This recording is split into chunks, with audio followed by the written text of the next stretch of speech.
Today I will be analyzing Me Before You by Jojo Moyes and Pride and Prejudice by Jane Austen. Summary of Me Before You. Lou Clark is from a small town in England. She worked at a cafe until its owner abruptly announced that he was shutting the place down, leaving her jobless. Bummed, Lou goes job hunting until she lands a gig as a caretaker for a paralyzed man named Will Traynor. Will is a young business executive and extreme sports enthusiast whose life was forever changed 2 years earlier when he was hit by a motorcycle while crossing the street, leaving him almost completely paralyzed. His mother, Camilla, tells Lou that her job will be to monitor him at all hours of the day, even though he already has a professional taking care of his medical needs. Will is a total jerk at first. He seems bitter. With time, however, he slowly warms up to Lou, and their relationship grows closer and closer. After several weeks on the job, Lou overhears a conversation between Will's mother and sister. She learns that Will has attempted suicide once.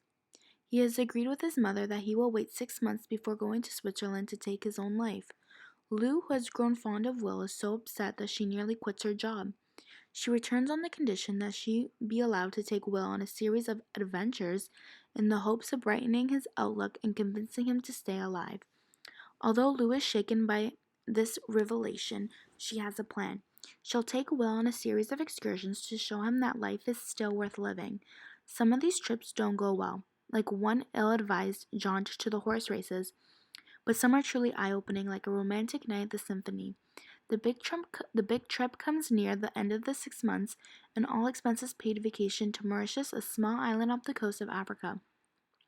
Lou is amazed by the beauty of this exotic place, not to mention her growing feelings towards Will. On the final night of the vacation, Lou kisses Will and declares her love for him, saying that she knows about his plan but wants him to be with her. Although he loves her too, Will says that he's going through with it. Furious, Lou ignores Will when they return home. Eventually, Lou relents and decides to share Will's final moments with him at Dignitas, the assisted suicide facility. Lou's mom is furious about this and tells her to not return home if she decides to go, but that's not going to stop her. She makes it to Dignitas in time and shares a tender moment with Will before he goes through with the procedure. Before his death, Will writes Lou a letter that specifically requests that it only be opened while Lou is in Paris at a cafe. So she goes. The letter says that Will has left Lou a small amount of money so she can go back to school and follow her dreams. It also expresses Will's sadness at causing her pain, though he hopes that she will emerge from the other end of her grief as a better person. Thus begins a bold new chapter in Lou's life.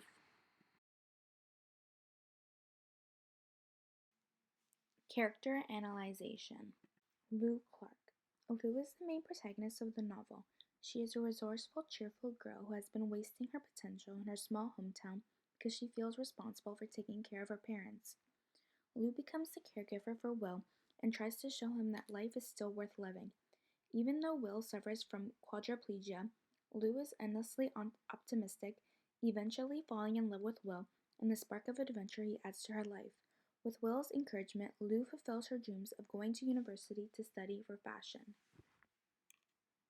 Will Traynor. Will is the second main character of the novel. In the midst of his high-stakes, thrill-seeking life as a financier, Will suffers a traffic accident that leaves him paralyzed in a wheelchair. Will has given up on ever living a fulfilling life again and wants his parents to allow him to go through with assisted suicide. Will's mom hires Lou to try and convince Will that there are still good experiences available for him. Will keeps up a sarcastic and difficult demeanor, but it's later revealed that this hides a heart of gold. Though Will and Lou fall in love, Will can't change his mind about the life he wants to lead. He leaves Lou with the funds to live up to her potential. The main theme in this novel is class. Putting aside the romance, the medical issues, and the ruminations on death, Me Before You has also got a lot to say about the differences between the social classes.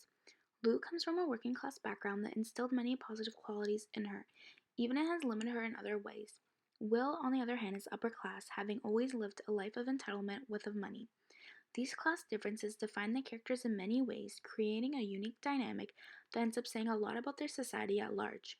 Lou's cautious personality at the start of the novel is not merely a result of her own choices, but stems in part from the tenuousness of her material situation. For instance, Because she must make a steady income for her family and has no time to take breaks from working, Lou cannot risk taking a job in a field she feels passionately about. The author explores how money and class seep into every aspect of life, even the most personal. However, money does not solve all problems in this book. Afforded freedom and privacy because of their vast wealth, the trainers are often cold and awkward with one another. Moreover, wealth cannot cure Will's disability, though it can ease the inconvenience it causes. In fact, the author weaves themes of class and disability together, showing how Will and Lou struggle in different realms and provide for one another what the other lacks. Summary of Pride and Prejudice. The news that a wealthy young gentleman named Charles Bingley has rented the manor of Netherfield Park causes a great stir in the nearby village of Longbourn, especially in the Bennet household. The Bennets have 5 unmarried daughters, from oldest to youngest, Jane, Elizabeth, Mary, Kitty, and Lydia, and Miss Bennet is desperate to see them all married. After Mr. Bennet pays a social visit to Mr. Bingley, the Bennets attend a ball at which Mr. Bingley is present. He falls for Jane and spends much of the evening dancing with her. His close friend, Mr. Darcy, is less pleased with the evening and refuses to dance with Elizabeth, which makes everyone view him as arrogant and snobby. At social functions over subsequent weeks, however, Mr. Darcy finds himself increasingly attracted to Elizabeth's charm and intelligence. When Jane is invited for dinner at Netherfield, Mrs. Bennet refuses to provide her with a carriage, hoping that the rainstorm will force her to spend the night there. After getting caught in the rain, Jane actually falls ill and has to remain at Netherfield for many days. Upon hearing that Jane is ill, Elizabeth walks to Bingley's estate through the muddy fields.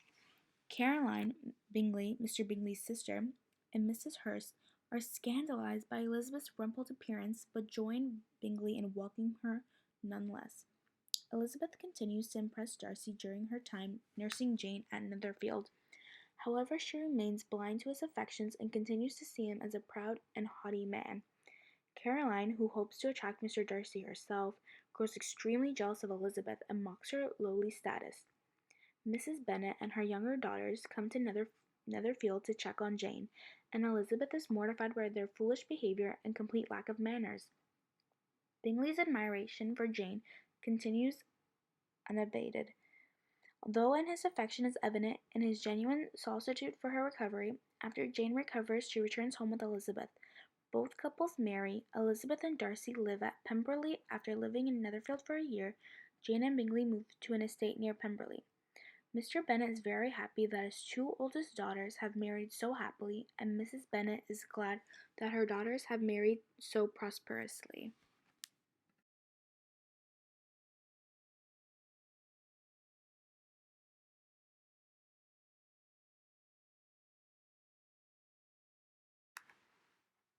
Elizabeth Bennet. Elizabeth is the second daughter in the Bennet family and the most intelligent. She is the protagonist of Pride and Prejudice and one of the most well-known female characters in English literature. Her admirer qualities are numerous. Pride and Prejudice is essentially the story of how she overcomes all obstacles. Elizabeth must not only cope with a hopeless mother, a distant father, 2 badly behaved younger sisters, and several snobbish females. She must also overcome her own mistaken impressions of Darcy, which initially lead her to reject his proposal of marriage. Darcy. Darcy is the son of a wealthy, well-established family and the master of the great estate of Pemberley. Darcy is Elizabeth's male counterpart. The narrator relates Elizabeth's point of view of events more often than Darcy's, so Elizabeth often seems a more sympathetic figure. The reader eventually realizes, however, that Darcy is her ideal match.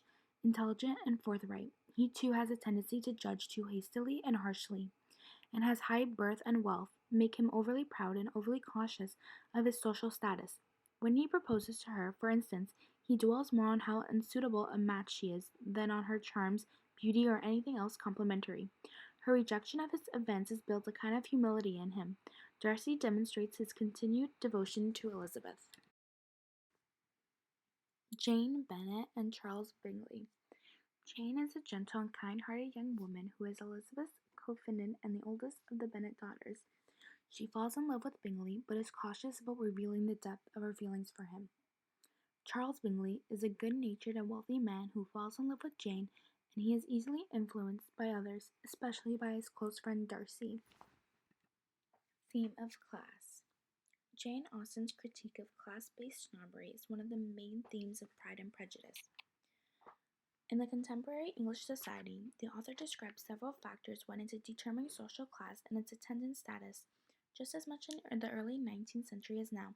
Social class was a complex thing, and one label could cover many different lifestyles. Class is the target of how much of the novel's criticism of society in general. Jane Austen makes it clear that people like Lady Catherine, who are overly invested in their social position, are guilty of mistreating other people. Other characters like Caroline. In conclusion, Me Before You and Pride and Prejudice both share similar themes relating class and similar love stories.